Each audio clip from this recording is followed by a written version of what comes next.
corner. One game away from the crowd.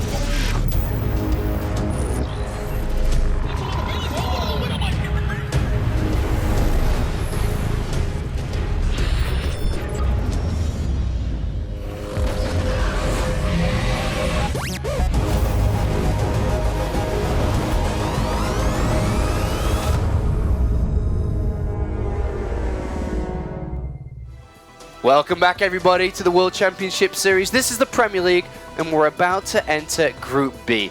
And to help me enter Group B, I need two assistants, and the two assistants to help me enter Group B, In Control and Todd. Started off the day strong together, and now you're joining to open up Group B. And what a group that we have. We'll go into that in a quick second, but all hopes for Group B seem to be lying on Snoot here, as he has his sights set on higher goals here, Jeff. One of the original, this is the best non-Korean guys. This is one of the people that we saw win big tournaments and stand up to the Korean threat, if you will. But he's kind of since then had it challenged a little bit. And this is one of those groups, again, where we say, hey, Snoot, do you want to go to BlizzCon?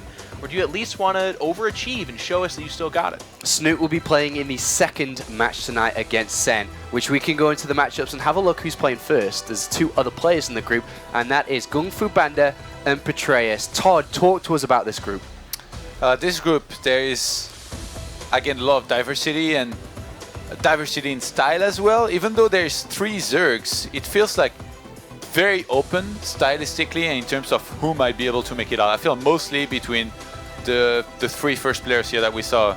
Basically everybody except Sen, who I do think is going to be an underdog going into this. So Sen would be the underdog. Are we looking at Snoot as a clear favorite? He's surely a favorite, but is he a clear one? I think he's a favorite. Maybe not. I don't know, like maybe a clear one, but not that clear one, if that makes sense. So he where should be going through in first, but you can't be like 100% here. Yeah. Okay, listen, Team Liquid, I got your back. He's a clear favorite. He should be the absolute #1. Anything else would be a very big upset. But I got my eyes on Petraeus. I think that's a really interesting thing. Like, he actually was in the same group as Polt. Everyone wrote him off. They're like, hey, went back to college. You're from New Zealand, I guess, which is like the little brother to Australia. And yet he kicked butt, and here he is. And again, I can hear it amongst you guys, and me too. We're all going to discount it. We're going to be like, nah, Petraeus. Should be GunGFuBanDa, Snoot, maybe Sen. These are the bigger names. But look out for that Petraeus guy. Yeah, Petraeus, definitely a player to look out for. But he goes up against the German who returns to the Premier League 2 times in a row, is GunGFuBanDa.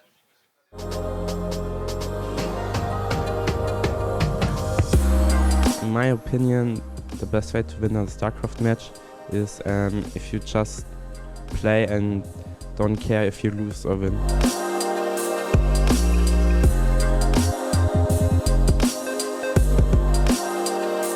In my childhood, my brother was my idol because in everything I'm doing, he helps me and supports me. And like, he's also such a cool person, and I really enjoy time with him. The Polish StarCraft II fans are the best one in my opinion. Like, if I see EM Katowice, it's just an amazing feeling. First of all, my goal at the season finals is to get as far as I can. If I don't get the heaviest group, I think I can go at least to the quarterfinals.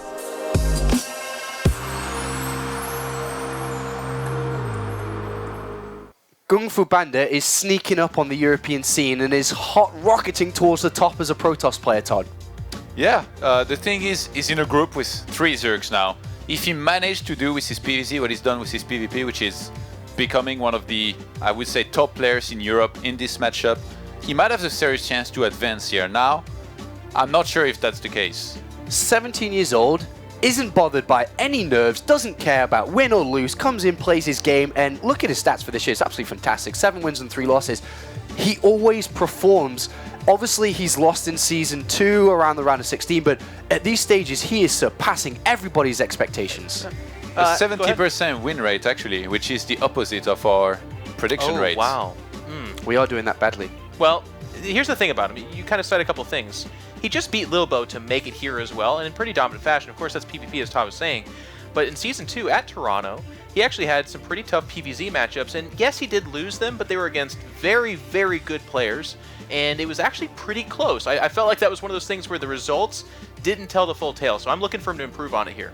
What is it about GunGFuBanDa that makes him stand out and starting to rise towards the top here, Todd? What is it about him? Is he just playing better than he has before? Is there something about him that you can say, okay, that is GunGFuBanDa? I feel like he's a little bit hard to figure out as a player, where he has like some very good traits to his play, but some other weaknesses which are not always easy to find.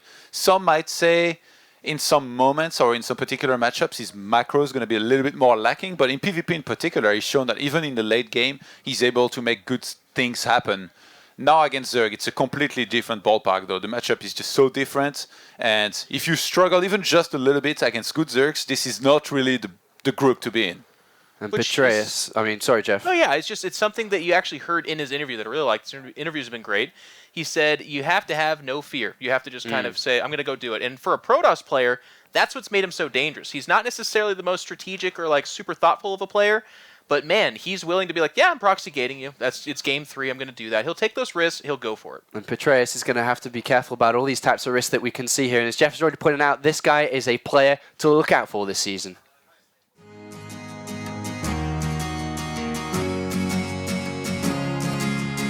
I really like StarCraft because it just never gets old, really, I suppose. I've put in a ton of hours over the time I've been playing it, and there's always new things, and there's always ways of bettering yourself as a player and a competitor. WCS is just naturally going to be your main source of competitive drive. It's the biggest tournament, so it's where all your focus is going to be. For the Season 3 finals, I don't really have any goals. I wasn't really expecting even to get there in the first place. So now that I've made it, I guess I hope to do better than last time and make it to the round of 8, which I really think is doable. Last time, having to play Jaedong twice to make it through my group was really hard. So I think the odds are that I'll have a much better chance at getting to the round 8 this time.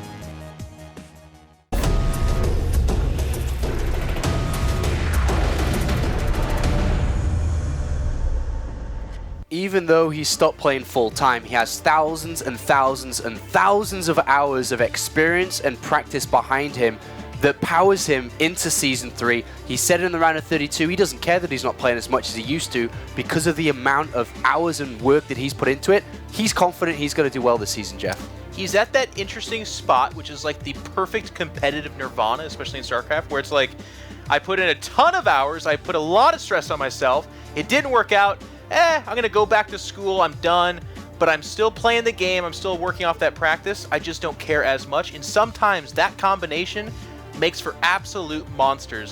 He's here. Look at his results in the round of 32, narrowly losing to Pult. He lost 2 games to 1 in a series that he didn't even think he had any chance at all. Then went on to beat Major, who is a great competitor in the WCS, and Harstem, who is a player who could have easily been here instead, Todd. Yeah, I think 2 of the names as well that in the non-Korean scene you would definitely describe as 2 of the biggest. So Petraeus, I really like what you pointed out, Jeff, where like he's one of those guys that he invested a ton of time into the game, and it kind of took some time to properly kick in for him to start and showing the results that I guess were matching his practice. I was actually, even backstage, I was talking to Sen, I was like, get out there, go practice, because all he does is kind of sleep, eat food, and then play games on his phone. He's like, the practice that I will do now does not matter. It's all of the amount of practice that I've put in before that will make me play well or bad on the day that I have to play. And I think he's perfectly right. GunGFuBanDa has put in maybe not as many hours, because I think that Petraeus is well known for the amount of hours he put in, but GunGFuBanDa is ready for this as well.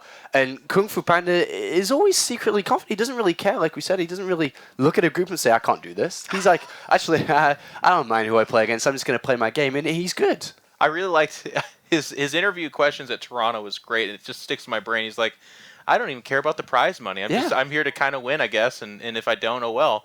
That's a scary specifically Protoss. Like, he's come out with proxy gates, he's okay with the blink all in, like he'll do that stuff, but he's okay on 3 Nexus as well. So if you're Petraeus, the manifestation of evil is sitting across from him. And his name is GunGFuBanDa. He's like, you jerk. Like, you can do anything, and you're willing to knock me out. So stylistically, does that mean that we just need to see a defensive game coming out from Petraeus? Just got to be careful scouting?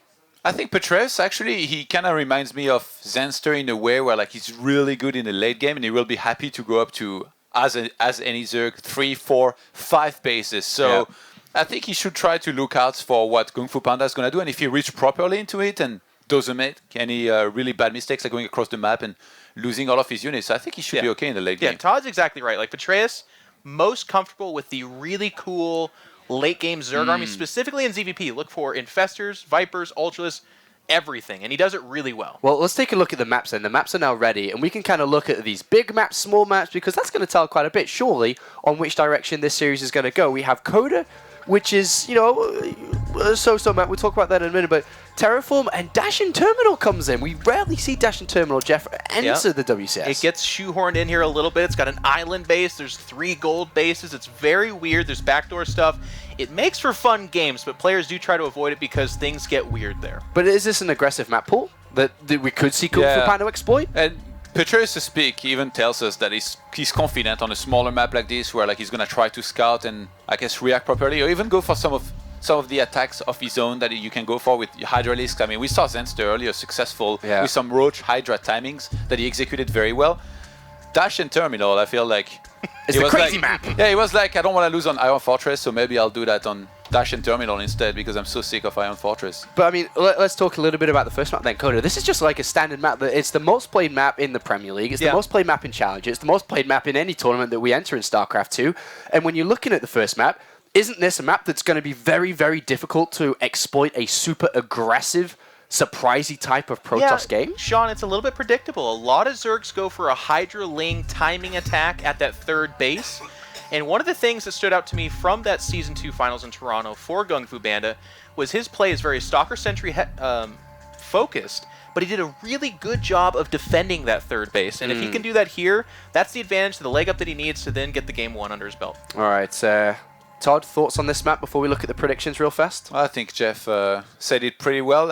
At the same time, like though, I really feel like Petraeus, it would be a mistake by him to try and play aggressive. Kind of like Zenster, that first map that we saw him play earlier against Mana. Like, why would you try a build like this when you're this good in late game? Doesn't really make sense. So I know, I guess then he shows it off later too, which was so funny. He does this like terrible cheese, and he's like, all right, macro games it is, and then just crushes them. It was funny. Okay, so, I mean, we'll talk briefly about it, predictions. We won't bring them up this time, but who did you guys go for in this one? I chose Petraeus. I'll put that out there as well. Petraeus did you choose the same? Did you choose? I think I'm kind of an original GunGFuBanDa fanboy. Okay. I picked him to actually not to go back to Toronto too many times. This will be my 3rd time. Okay. I picked him to make it out of that group. He did not, but he came close. Okay, so we'll check in with the predictions afterwards, after this game, maybe a bit later on throughout the day here, as we get closer and closer to finding the second player that will play in the playoffs. It's time to go to the commentary team for this one to find out who's going to the winner match of Group B. It's New Zealand versus Germany now, Roddy, as we kick off Group B. I'm actually very excited for this match. I'm a big Petraeus fanboy myself. I'm actually a little bit of a fan of a GunGFuBanDa, man. I've been really liking his play, especially in PvP. Of course, he's not playing any PvP right now, but you know, everyone always says it's very hard to be very consistent in that matchup. Yeah. And he's just proving everyone wrong right now, man. His PvP record is insane. In this season alone of WCS, I believe he's 7-0 in PvP, Nate. That's very hard to do on ladder. Doing it within WCS, that's borderline impossible, you know, so that's very impressive. His PvZ, however, in my opinion, that's the weakest of his 3 matchups. I don't think he's bad at the matchup, I just don't think it's anywhere near as good as his PvP or even as his PvT. He's going to need to step it up now here in the round of 16 of the World Championship Series if he wants to keep his dream alive against the student, the man who's gone back to the life of a mortal, but is showing up to try at least one more time here in the southeast position of Coda. We have the blue Zerg. He's teamless. He is Petraeus. He is indeed a student right now, Nate, but he's a student who played more games than most of us will ever will. Perhaps even more than this guy will in the upcoming years. He's, of course, hailing from Germany. It is GunGFuBanDa.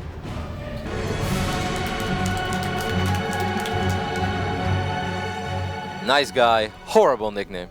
Yeah, he's brought out a Kevin. Come on, it should have just been GunGFuBanDa. Then everyone would have just been happy. Yeah, but I don't know. Maybe like you know, if he streams ever, he wants to avoid all the nonsense. Yeah. Get a letter in the mail. Hey, you're not actually a panda. Then he should have just been KFP. I wouldn't. You That's know what? That's a cool ring to it. You know what, Kev? I actually cannot argue with that. It's going to be a pylon on the low ground over here with a gateway as follow-up, an opening that we see very frequently right now in PvZ. As Petraeus is going to go for a very early drone scout. If this would have been a forge, there is a chance that he starts dropping a hatchery over here as well. I don't think he's going to do that against the gateway. Overall, I'm very curious about the approach for Petraeus over here. Of course, Petraeus made it to the round of 16 by winning that final series in his round of 32 group against the Protoss. Harstem, that was one of the better Protoss players in Europe. So he definitely has what it takes to take this series as well, Nate. And I think on paper this is a very close one and one that's very hard to call. Yeah, I still really like Petraeus. It's funny because Did you vote for Petraeus? Of course, of course.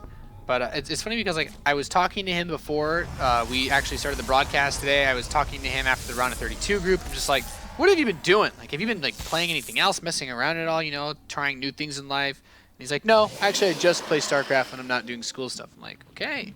So he is still putting in the time. Sounds like a pretty good life to me, Nate. Yeah. He's got a lot of passion, right? Yeah, yes he does. He's always come across like a guy that had a lot of passion, you know, not a guy that just played it to make as much money as possible or try to get something else out of it. It's like, no, he just seems to genuinely enjoy the game very much. And of course, kind of like what Alfie mentioned earlier today, just really enjoy the spirit of competition that StarCraft II brings along. And as long as you have fun in what you do, I think it's also a lot easier to be very good at what you do. Yeah, that's a really good point. Don't wanna spend your whole life doing something you don't enjoy, Kev. Nope. That's for sure. And Petraeus has managed to, you know, even in his own words, surprisingly make it here to the round of 16 once again.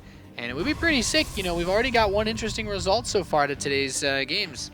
Yep, and in all honesty, that previous group of Petraeus wasn't a whole lot easier than this one. Perhaps it was even harder. This is a kind of a wild card group. You know, I think all 4 players look at it in this group and be like, well, you know, that could have been a lot worse. I guess I have a very good shot at making it out over here. That first Zealot that gets chrono boosted out as well is not going to be able to do a whole lot. Doesn't even kill a single Link there. Good micro there from Petraeus to keep all the Zerglings That's alive. quite a few Links, Nate. 8 Zerglings is not something you want to scoff at as a Protoss player. Of course, that's an investment for a Zerg, but I hope the alarm bells are starting to ring right now for GunGFuBanDa and be like, hey, that's 8 Links. If 8 Links make it past my wall, I'm going to be in a little bit of trouble. Like one Zealot, no matter how much he went to the gym, Nate, I don't think that's that's a choke that the Zealot can hold. Yeah, that's a very good point. Well, maybe he needs to get in position, needs to actually hold it can. Man, he has been going to the gym. But still, with 8 Links, he needs to get a Mothership Core. He needs to get something out as quick as possible. Yeah, we actually have Burrow on the way too. And look at this, another pylon going to get thrown. And he's like, yeah, let's lock this wall in. But the Zealot actually gets caught. So not quite able to hold there. And this actually will open up this pylon and take a bit more heat. Might have to use that force field off the sentry very quickly too. Is that sentry even going to be out in time, Nate? I don't think that. The gateway's going to be on power. Don't No the gateway. It's just about to finish. Okay, well. Well, that was uncomfortable. For 0.1 second, it was, Nate. For 0.01 seconds, I was very, very nervous, Roddy. Yeah, I felt it. 2 Links squeeze by, that's a perfect voice loot, by the way. As TLO once upon a time said during a very famous cast, it's actually okay to let a couple Links squeeze by. He's managed Free kill. Where is the Mothership exactly. Core, Nate? Why does he refuse to get a Mothership Core? What's this all about? I don't like this. Yeah, it makes me uncomfortable, actually. He's going to kill another probe, forces another pylon to get build canceled. Well, those 8 Links paid for themselves, I must say. Yeah. And it's also important to mention, which we didn't call out yet, Burrow is on the way. So you could burrow a Zergling at this third base, which is obviously what he's going to do with this low HP Ling. And that makes it more tricky for GunGFuBanDa to go up to 3 bases if he goes for that Twilight into 4 more gate styles. Because then you have to warp in a pylon, you have to warp in a cannon. It just takes forever for you to clear out this one little very annoying Link. Yep, and it's really a solid start here. Just to be able to get a little bit of damage done, burn the fast force field, kill probe, kill zealots. And with this Roach Warren now coming in, going for the lair, very standard, you know, looks normal follow-up for Petraeus. You could go and do a big Roach play and then even get Roach Burrow. Still no third base. So I kind of feel, or excuse me, still no Mothership Core. So I feel he really wants to rush up the 3 bases. And now it's going to be denied by this one Ling. Nope. This is the one moment where you just want to try maybe one more time, but it's still not Just going click to work. again, please, please. He knows. He knows. Mothership Core is on the way right now, including gateway number 4, but he cancelled gateway number 4 and he drops a Robo instead. That was interesting, Nate. Yeah, he seems like he's been definitely caught off guard a bit by the way that this game has started up. And yeah, it's never a nice feeling when you have to like wipe in a pylon, an extra pylon, cancel the pylon, wipe in a new pylon, lose a zealot. That's just not the way you want to start off your PvZs. And this is tricky, man. Like Petraeus is droning up, we can see that, but GunGFuBanDa doesn't know that right now. And this is a very uncomfortable moment for a Protoss player, because you're sitting here with a very late mothership core. You're like, oh god, please don't tell me that he's going to show up with 38 Zerglings, because if he does, you know, my sensor is going to get surrounded. It's absolutely game over. What GunGFuBanDa is doing right now is extremely risky. It's okay, because we know that there are no units on the map, but that's not something he could have possibly been very, very sure of. Yeah, he's definitely being very adventurous, because he doesn't have enough energy for a recall. If he were to get surrounded, that'd be game over. I know, this is so risky what he's doing, holy hell. Even right now, he's only at 89 energy. That's still enough to end up losing a couple sentries. There are a few roaches here. The sentries could kill these roaches. The one force field goes down. That's the force field that shows the Zerg that, you know, I'm capable of dropping force fields. Please stay away. I've got force fields and I'm not afraid to use them, Nate. Yeah, this is the warning shot. It was less of like a thrown force field. He just kind of brandished his force field. He's like, it's here. Yeah, look what I can do. I've got more. +2 and Blinker on the way as that third Nexus makes its way as well. These couple roaches do get caught using the burrow, but wow, oh my goodness, a survivor. What I kind of like there is that he opened up with the Observer, even though you of course want to get Immortals as well against those roaches, but he knew there was Burrow on the way and just want to get an Observer as quick as possible. This is not a double roach run opening now, it's just a single roach. That's very quick Hive actually, holy hell man, Hive halfway done at 10 minutes and 40 seconds. This is like a Hyun Hive from the days of old, man. Yeah, is this a Wings of Liberty build, Nate? Where's the Spire? Where's the Greatest Spire? Where are the Spines and the Brood Lords? He is getting the Infestors. That's a good scout, by the way, as he's going to spot that infestation pit. He's going to see it wiggle as well, and he's going to see the Hive. So now I kind of wonder, if you spot this, if your name is GunGFuBanDa, what is your approach going to be? Do you want to just get a bunch of Stalkers and run across the map? Or are you going to say like, nah, let's just take the slow and steady wins the race approach? Yeah, I'm not entirely sure. Like, the strength of this army composition is usually that you snowball off of the force fields initially and a ton of Blink Stalkers, and then your micro just wins you the game.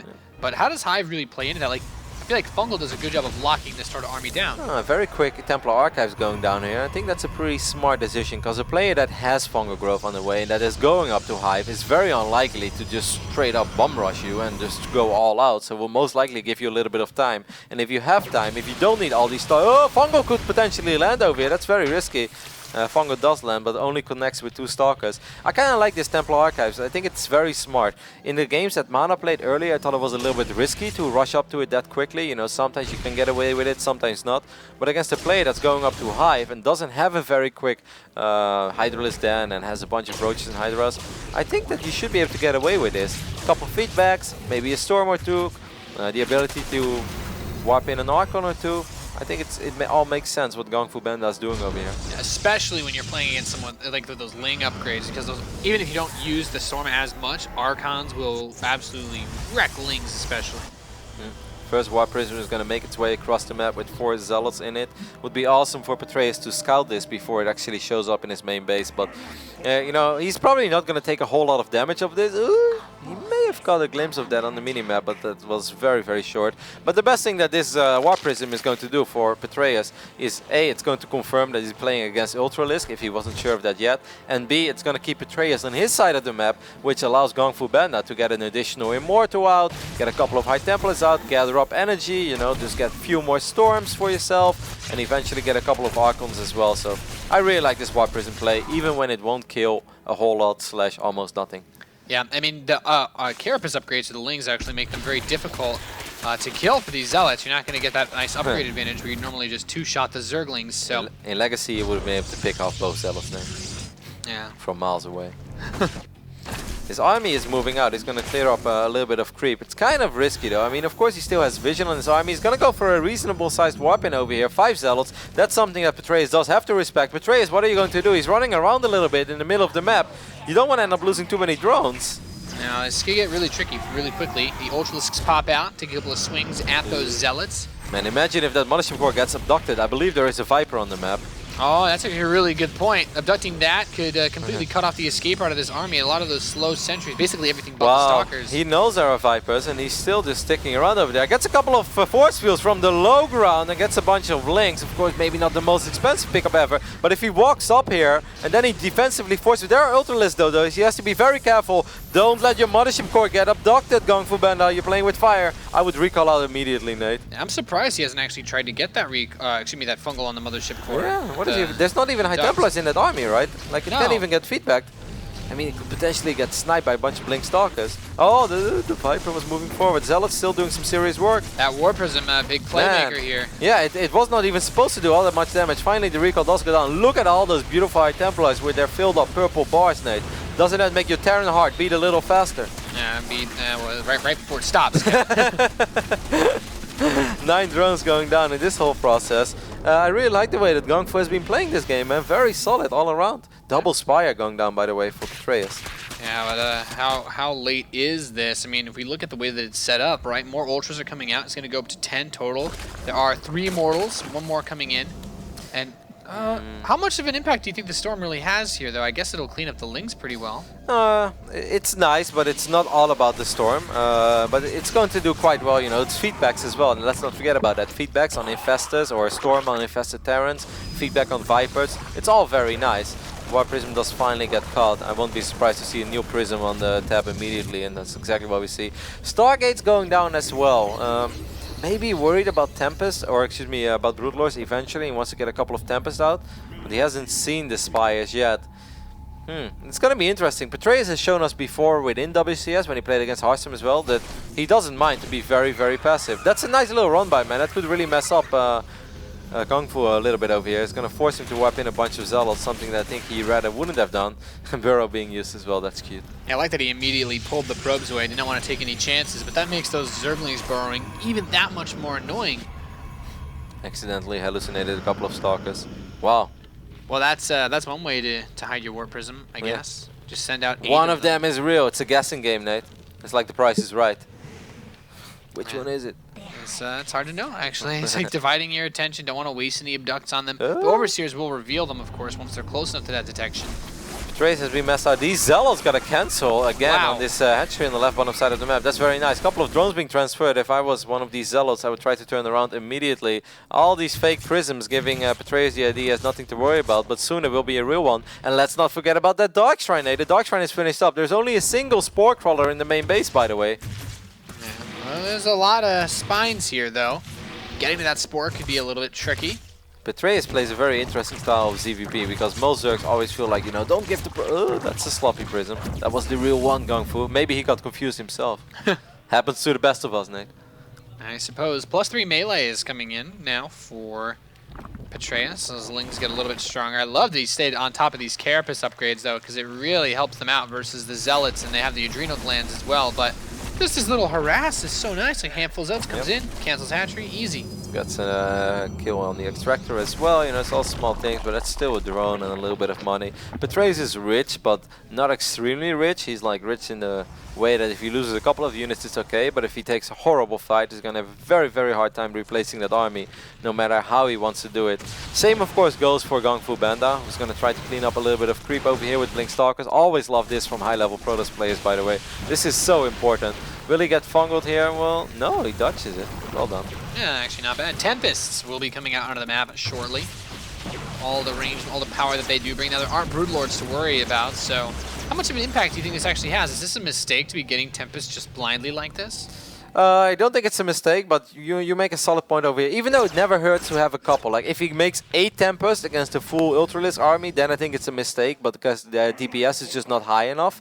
But having a couple already won't hurt you that much, because it's very useful against Vipers, right? You can shoot at Vipers from far away, you can shoot at Infestors from far away, and picking off those high gas units, that's always nice.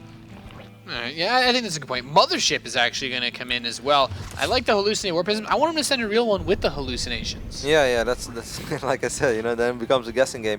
He's still sitting on only 3 sentries, actually. That's nice. He's sitting on 14 Zealots, but most of them are out on the map to harass. So GunGFu is definitely creating a very, very scary army for himself. Like this is looking intimidating, and Petraeus has had a game like this before on Coda as well. I think that was game 1 against Harstem, where I felt there was a moment where he could have won, but I think eventually Harstem took the first game, but Petraeus took game number 2 and 3.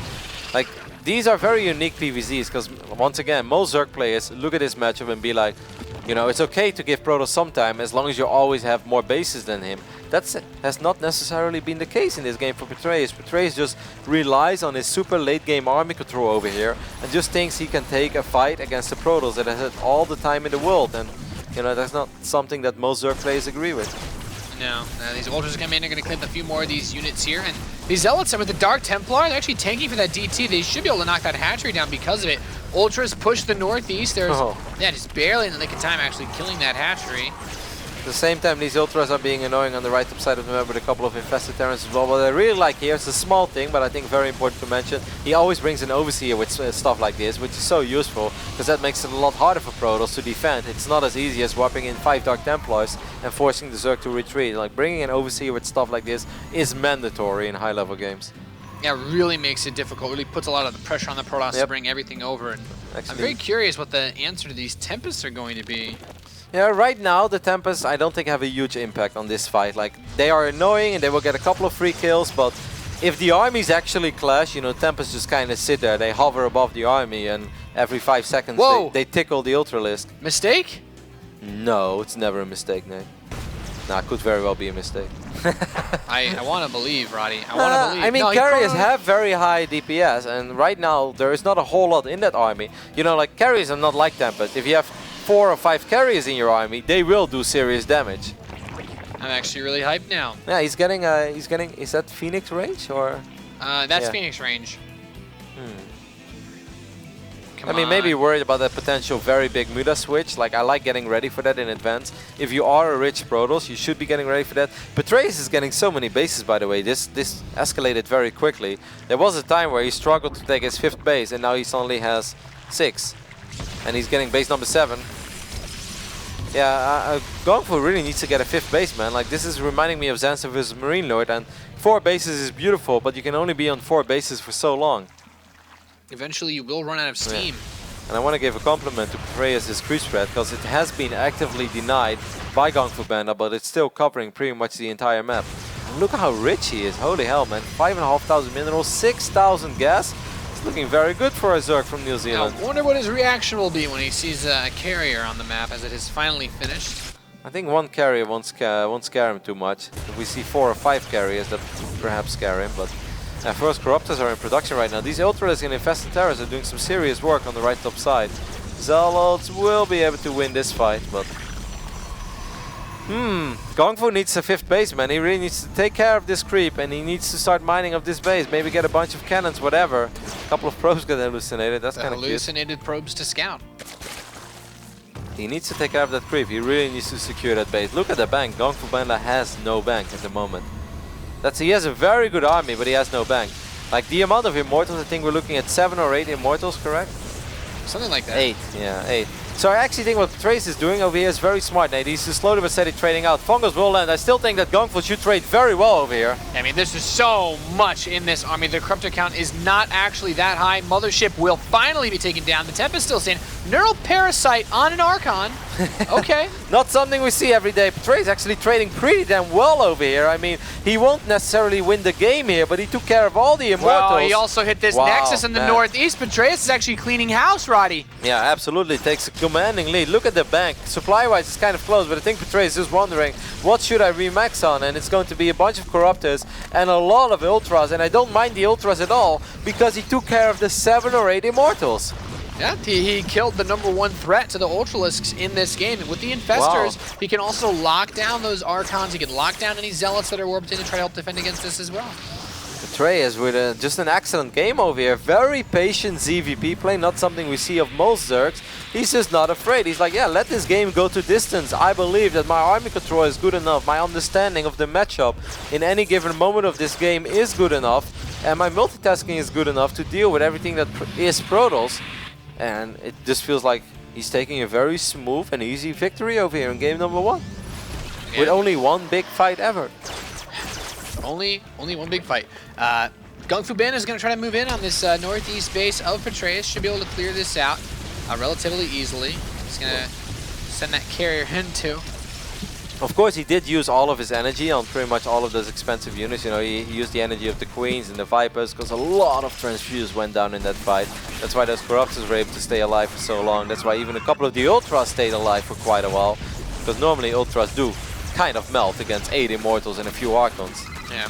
But look at his army, man. Like, how is GunGfu going to keep this base alive? It's very important that he does. Losing it is almost no option, but Fongo and Blinding Cloud's going down. A Duck's even being used. Yeah, if Duck's that carrier, knocks it straight down, and continuing to Fungal, like you said, Kev, without the Immortal Backbone, these Ultralisks can really accomplish a lot. And you said earlier, this base is just so important for GunGFuBanDa to even have a chance at this game. It was important before, but after losing that base on the right top side of the map, losing this base is pretty much like losing the life that you have in this game, but there's just no way that GunGfu is going to be able to keep it alive. All he has is a few Archons, and that's just not going to be enough. This base will fall, and yeah, GunGFuBanDa will fall as well. GG! Petraeus takes map number 1 here at the World Championship Series Group B. Boy, did he look good in this matchup, Nate. Like, I know that GunGFuBanDa is not a specialist when it comes to PvZ, but he definitely still has his good victories here and there. But that was just an awesome game by Petraeus. And, you know, winning game number 1 in a best of 3, especially a big one, you know, you enter WCS Premier League, is always big, but winning it like that, holy hell, I'd feel confident right now. Yeah, that has to just be a big boost. He's got to feel good about himself, especially considering the Protosses that he's defeated prior to this moment. And just, that's the Mac, that's the Petraeus I know and love. Yep, very good performance so far by our New Zealander. The second map, what was it going to be again, Nate? I have absolutely no idea. Well, I think we're going to figure it out after this very quick break, and then we'll continue with Petraeus versus GunGFuBanDa.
Welcome back, ladies and gentlemen, to the World Championship Series Premier League round of 16. We're here at Season 3. We just saw Petraeus take map number 1 against GunGFuBanDa in our opening series for Group B. Yep, our second map is going to be played on Terraform. I would say that's a slightly better map for Protoss than Coda. Even though Coda is absolutely not bad, don't get me wrong, especially if you want to play your defensive Blink Stalker Sentry stuff. I kind of felt it all started a little rocky for GunGfu. The first links, I felt they did a little bit too much damage. You know, those 8 links forcing so many cancels and the buildings. And then he wanted to rush up to 3 bases, even with that late Mothership Core. And then he couldn't take it because of that Burrow Zergling. So maybe it was a game where from start to finish he just never really caught the momentum. And things are going to have to go a lot smoother for him in game number 2 on Terraform. Because it kind of felt like he was never in control. He was doing all right with the Zealot harassment, but it never spiraled out of control. You know, it was like couple drones, shut down. Couple drones, shut down. Canceling 4th or 5th base, nice. But then losing 5 Zealots in the process. Like, how many times can you really do that? For it to start backfiring. I mean, those 5 Zealots are worth a lot more than just the hatchery. Even if they just kill that hatchery, yeah. If your opponent is rich anyway, because of the way that this game played out, Petraeus was always rich because the armies just did not clash with each other. Yeah, and Petraeus had so many mining bases at every moment in the game. It really worked out very well for him. And I'm still And also, you asked me about what the second map was going to be, and in my mind, all I kept thinking about was Dash and Terminal, which would be map 3 if GunGFuBanDa wins this map. So Yeah, that's not a map that I like a whole lot for him, unless he has something very special for us in plan. But I think the last time we casted a game on Dash Terminal, we were all like, man, what is the Protoss going to do? What is the Protoss going to do? I'm so excited. And then the Protoss went Nexus first, no Scout. And it was like, well, you know, that's almost like a death wish on Dash and Terminal. You know, I like the Arium approach that he used versus Symbol at DreamHack. I'd like to see the one base Immortal push. I'm okay with that. We've seen it. We've seen that in the past work once upon a time in a different qualifier we casted, Nate. Yeah. And there was some North American special. Yeah. There's but it's something that's actually come in and out every now and again. The Warp Prism, especially on the map like that, can be really tricky to deal with. I've had a lot of fun actually with Warp Prisms on Dash and Terminal and Legacy of the Void. That's I don't think you're the only one, Nate. I think a lot of Protoss players have been having some fun every with Protoss that that knows where the Robo Key is, because some of them just get stuck on the Adepts. But we're going to find out who's going to take map number 2 here in Group B, our first series for the World Championship Series round of 16 group. Let's do it. It's going to be on Terraform. In the northwest, we have the blue Zerg. He is Petraeus. Stone cold, Nate. He looked so good in game number 1. Going up against a German Protoss, who's been having a rough time against Zerg lately. He is GunGFuBanDa. Recently participated in the EPS, or the Meisterschaft as they call it these days, the National German Championships. Lost in the semi-final against Lambo. Ah. Lambo's been getting a lot of love. Yep, Lambo is indeed a very good Zerg as well, but you know, that's also one of those results. It's not nice that the last big tournament you played in, you lost in the semi-final against the race that you're opening up with in the round of 16 of Premier League. Of course, even if GunGfu would lose this series, there's no man overboard yet. He still has an opportunity to make it to the round of 8. Like Jeff mentioned in the preview of this series as well, he came very close to making it to the round of 8 in Toronto, Season 2, and he was in an incredibly tough group with Hydra, and Bunny as well, and 4GG. Like, that's a ridiculously stacked group. Yeah, that's a rough one. And then to say that GunGfu was one map away from making it out of that group, and even had chances as well in the winner bracket match, like, that's very impressive. Yeah, definitely nothing to scoff at there. And talk to me about this opening, Kev. We have a fast gold-based hatcher. I'm sure I've been a little bit too busy to catch your stream. Tell me how they usually beat you once they take that gold. That actually hurts, Nate. First you move out, and now you don't watch my stream anymore. What's next? You don't want to cast with me anymore? Well, you're going to be with Kalaris next game. Don't worry, Kev. I mean, like a gold base on this map is kind of the same as we saw it in the past. It's a little easier to deal with it on this map than it is on, let's say, Expedition Lost. You know, something we've seen in the past where it's like, well, you know, if Zerg gets away with the gold base, they will most likely take the other gold base as well eventually, and I can just never really move out because his gold base is right next to my main base. On this map, the gold base is still kind of far away, and even stuff like transferring drones from your main to your gold base takes quite a while. So obviously it's still good for Zerg, but I don't feel it's ridiculously good. And I do think that Petraeus will just take one more base behind this and then just turn it into a macro game. Could try to make something happen with maybe Ro16 and Hydras. He played an incredibly passive game number 1. Could be that he's switching it up over here for game number 2 and just like go overboard with aggression. Yeah, I wouldn't necessarily mind Actually, that he's too not much. transferring drones, Nate. He's gonna go for some crazy Speedlink build then maybe? I almost feel that's the case, because otherwise why would you take the gold if you don't transfer workers? I'm not actually...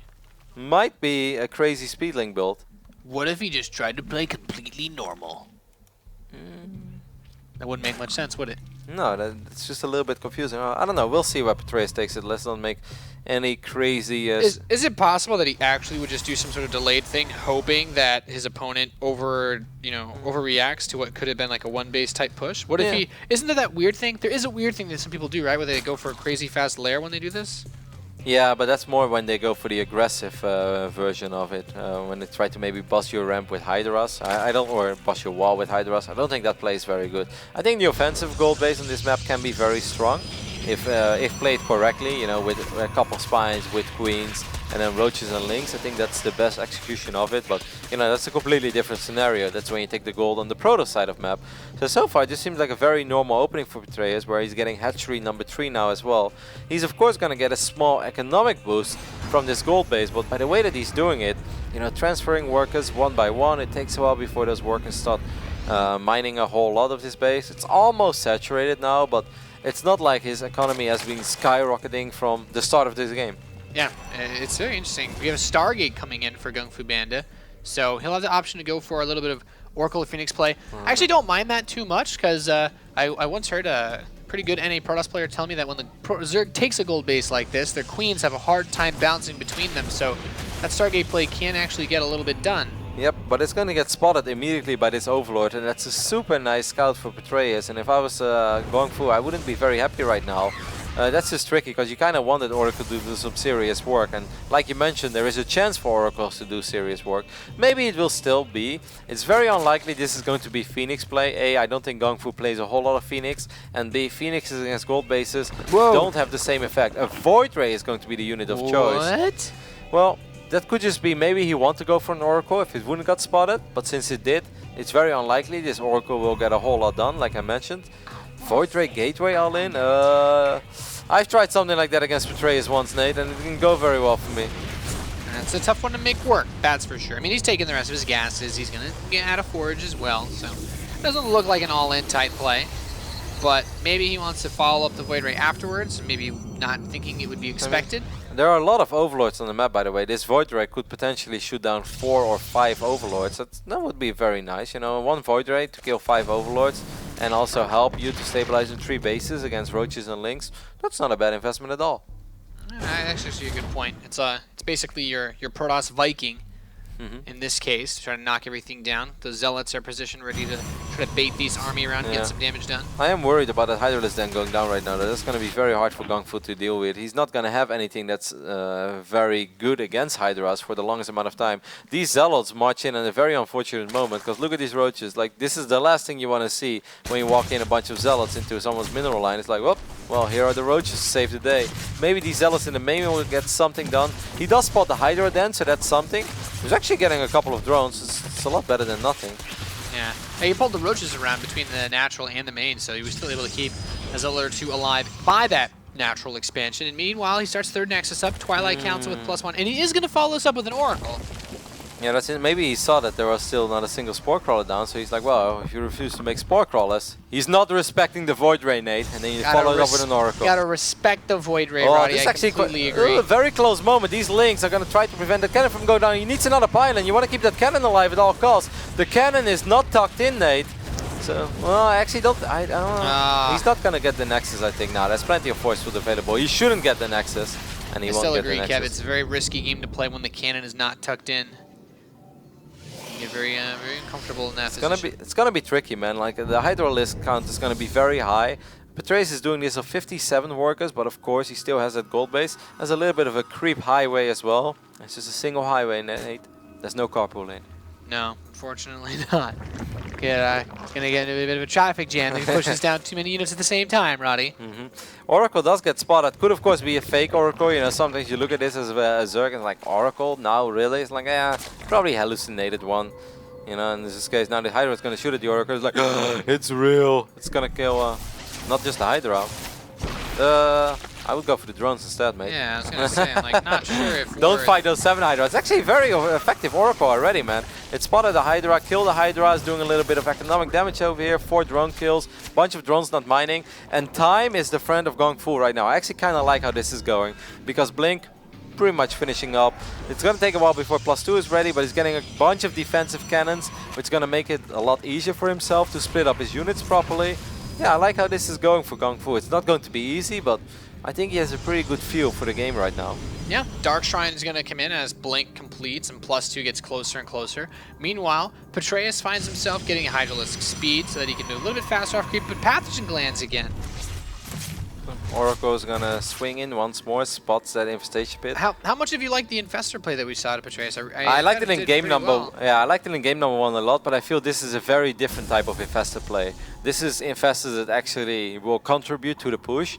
And if that push doesn't work, then most of the time it's kind of Protoss the game to lose, right? But this is the type of Infestor play that you want to land some big fungos on the sentries, you want to chain fungo them, you want to kill them, and then you want to overrun your opponent immediately with Hydra Roach. This is not a bunch of Infestors that says, like, I'm going to keep myself safe and go up to Ultralisk like we saw in Coda.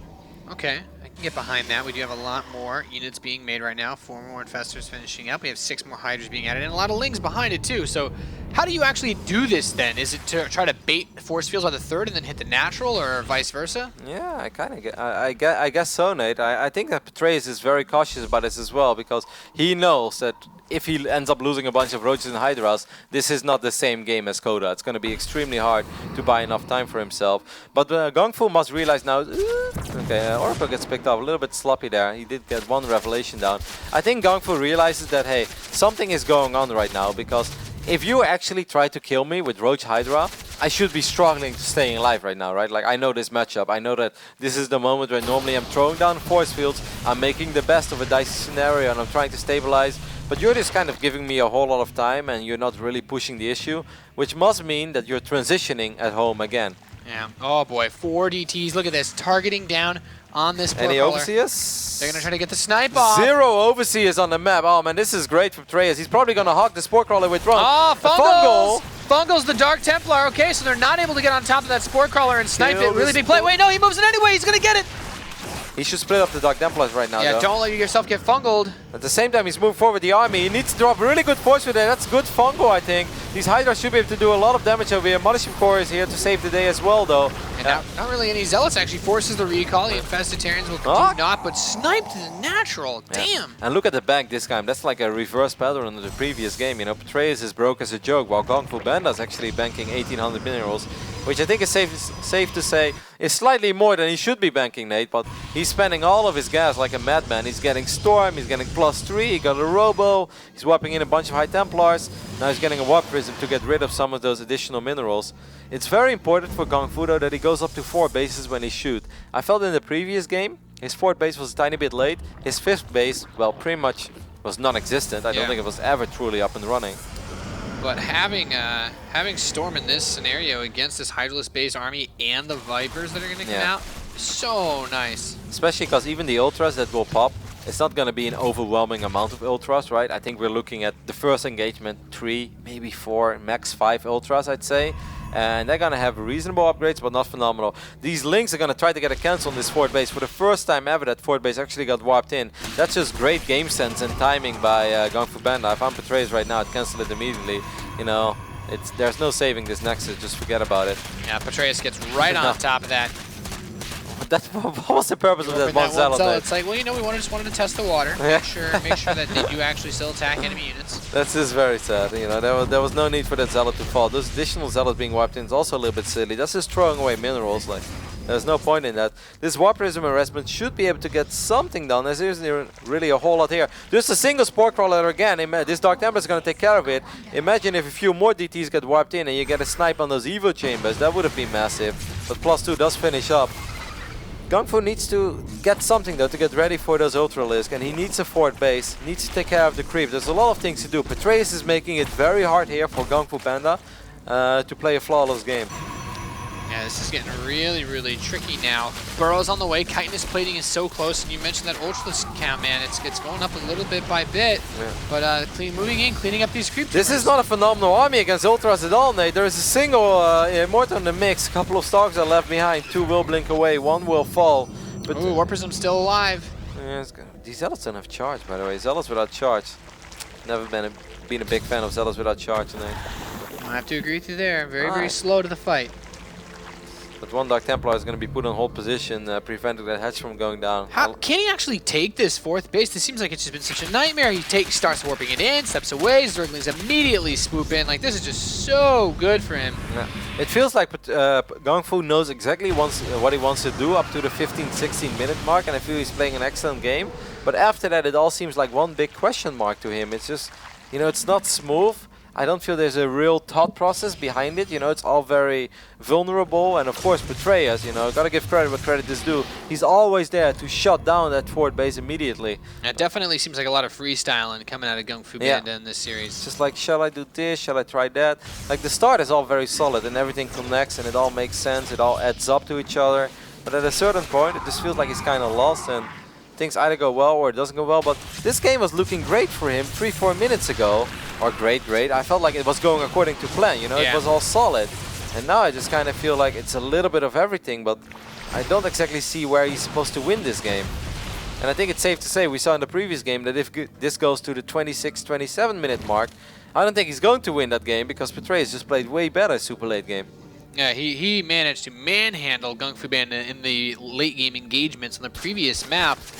GunGFuBanDa is moving in towards more and more immortals. What did he have last game? It was like 8 immortals for that big fight, right? So, and he still didn't really crush that fight. I kind of thought he was going to crush it. Just take a look at that first-person view of Petraeus. I think he was so... Oh, you can see that fungal, that first-person fungal. That's got to feel good. He's got like pretty much whole Protoss army right there, actually. That's a very risky money support. He could just abduct it. Abduct it, man. It's a free kill. Pull it home, reel it in. Yeah. This is a very awkward engagement over here. I kind of wonder how he's going to do it. He's going to burrow a couple of infestors, gets a free kill on 5 or 6 of these stalkers. It's a very random time warp as well, Nate. I have no idea what the thought was behind that time warp. At the same time, Petraeus is counterattacking a little bit. GunGFuBanDa has a lot of money in the bank. You know, 2,000 minerals. He did recall home eventually then, I guess. Yeah, I guess he had 200 energy. I mean, those Hydras are going to get cleaned up. GunGFuBanDa has, you know, quote-unquote fourth base now. Yeah, but is that really a fourth base, Nate? If those Hydras make it to the other side of that mineral line, they're going to be able to shoot at all these probes. That's one of these things. It's very unique move command going down over there. These Archons eating a lot of shots. These Stalkers eating a lot of shots. Blinding Clouds going down on top of the army. Storm, not most effective visibility versus Ultralisks. Those Ultras could have actually just moved forward and shut down that base with ease. There's almost nothing there. You know, what is that, 3 or 4 Immortals? Like, I know Immortals are good against Ultras, but they're not that great. Man, GunGfu needs to start spending his money, Nate. He's been cruising around 2,500 minerals for the longest amount of time. I just feel like he's not exactly sure what he wants to make. Now, 7 Corruptors are going to come out now for Petraeus as he has his Greater Spire on the way. And we could see Broodlords as some sort of hammering blow to finish this game if Petraeus manages to maintain this momentum. Yeah, Petraeus has been mining out this gold base, and GunGfu has been doing a pretty reasonable job. Fungo's going down from the other side of the mineral line. That's a cute idea. You know, you don't even need Hydralisk. You may as well just Fungo. Nice. Yep. This is tricky, man. This could be very promising harassment. I'm not sure where he's going to fly with that Warp Prism. It's just like, where are you going to win this game? There's one Dark Templar and a Zealot going to town on that hatchery in the left bottom side of the map. That would be a great pickoff if he can deny that one more time. He's gonna get very close. But Dark Templar the dream? No. Damn, he was so close there. Not the dream, Kev. Is his Ultralisk harass on that northeast base. This Warp Prism has been on quite a journey. For absolutely no reason. At the end it dies with a little bit of cargo inside of it as well.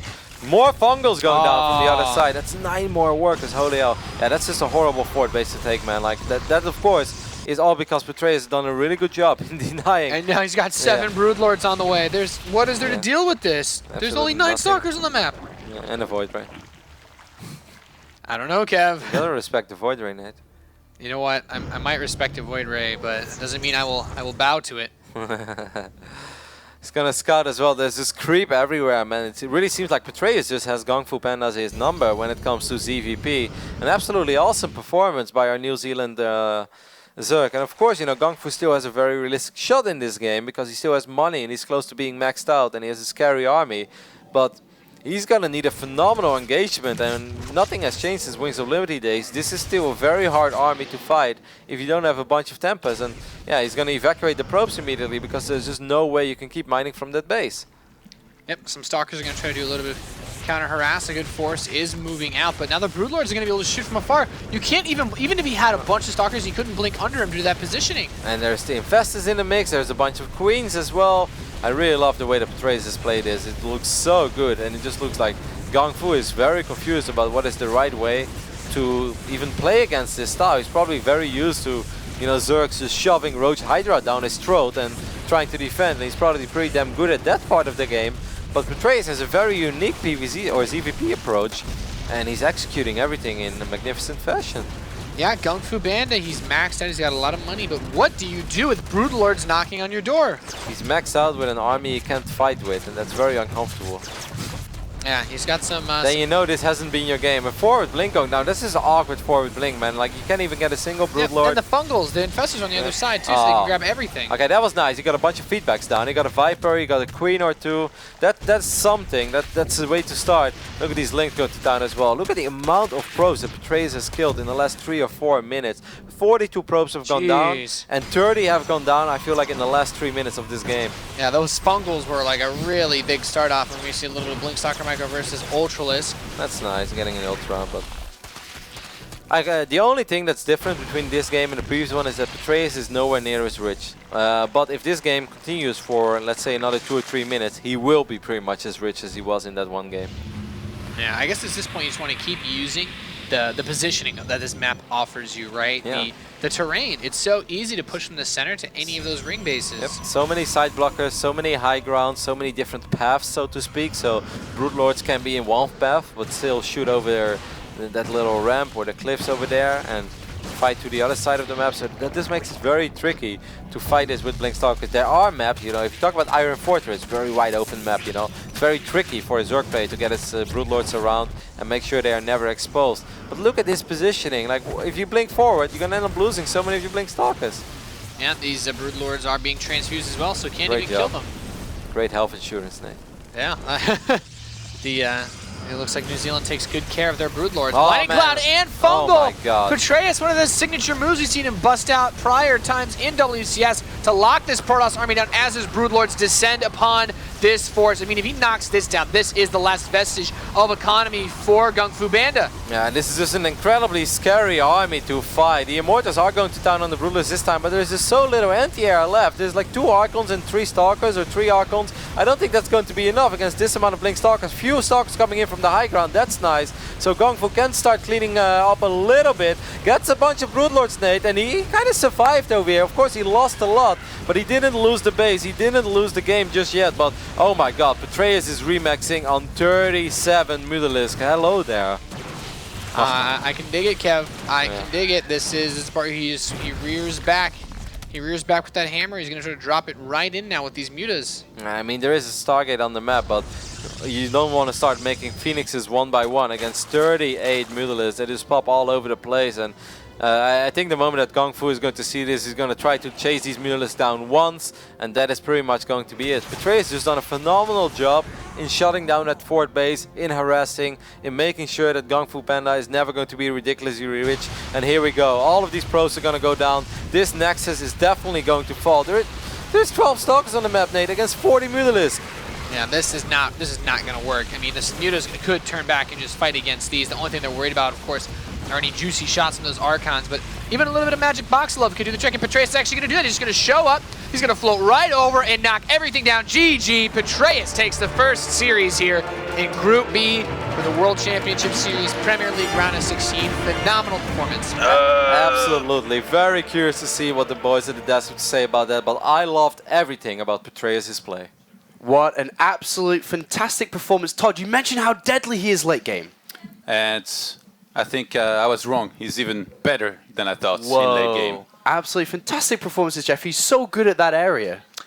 Yeah, it just kind of threw GunGFuBanDa for a loop. You could kind of see that. It was like Infestors were showing up a little bit earlier than I think he was used to, and they weren't to be hyper-aggressive and end the game in the mid-game. It was to secure the late game where Petraeus is king. He's so good at that late game, and it's something that, you know, over the years in StarCraft II, everyone looks at Protoss and say, when they get to this part of the game, it's really hard to stop them. But the immaculate control and the synergy between units that Petraeus seems to have mastered worked out absolutely wonderfully, and very few people can work at it like he can. Absolutely, and I feel like what makes him so good at this is this Wamos patch that used to be there, and all these games that he had to take to the very, very late game, and gain a lot of, I guess, experience in it, because he knows very well how to do the proper transitions at the right time, and that really showed here. All right, let's see the maturity of Todd. You gave him the perfect opportunity to balance complain, and he just turned it into a compliment to Todd's a different man Zerg. since he stopped playing professionally, Jeff. He is. This is grown. Except Todd. when I play on ladder. Except when you're back on the ladder yourself. We have a couple of moments and a couple of replays to look at. We want to jump into replay number 1 in a couple of moments here, Todd.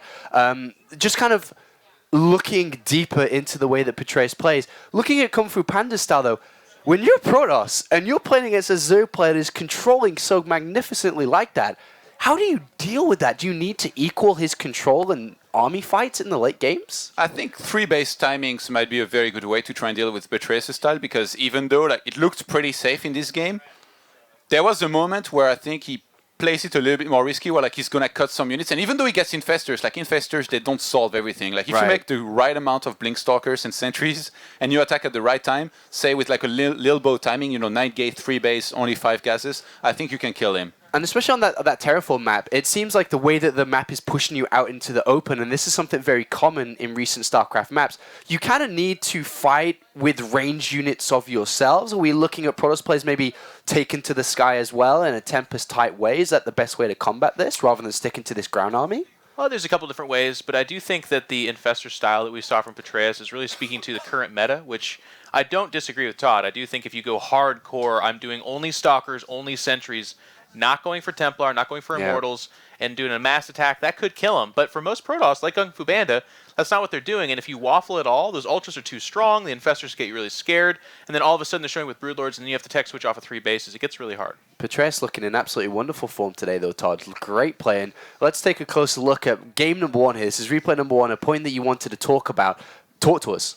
All right, so at this point in the game, it's 0-0, guys, actually, at this point in the game. But GunGFuBanDa, he's somehow survived like the bad position he was in earlier. And if we can pause for a second, we can take a look at this army that's all clumped up together, that's got way too many Stalkers for the late game. Because when you go for a death ball like this, much like... it's actually just 2 right now, but... I guess it's too many, though, to your point, Todd. that carrier was an accident, by the way, and I don't think it did much for him. Definitely would have needed, I think, maybe a few more Immortals on the ground to make sure it killed all of the Ultras very quickly. But this wasn't supposed to be such a threatening attack by Petraeus, but he jumped on the opportunity to go for the fight because this army was so clumped up. That's the big problem. And usually when you get your entire army fungled by 2 Infestors, you have to recall. Or in this case, maybe even 1. You have to recall instantly. Imagine right now, like GunGFuBanDa, if you look at his economy, he's even starting to build up a bank.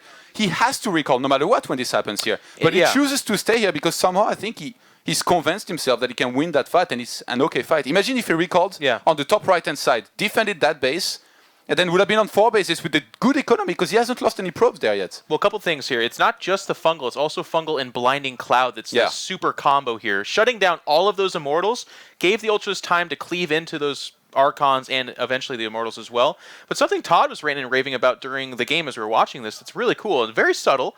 Petraeus always brought Overseers with his harass. Top right.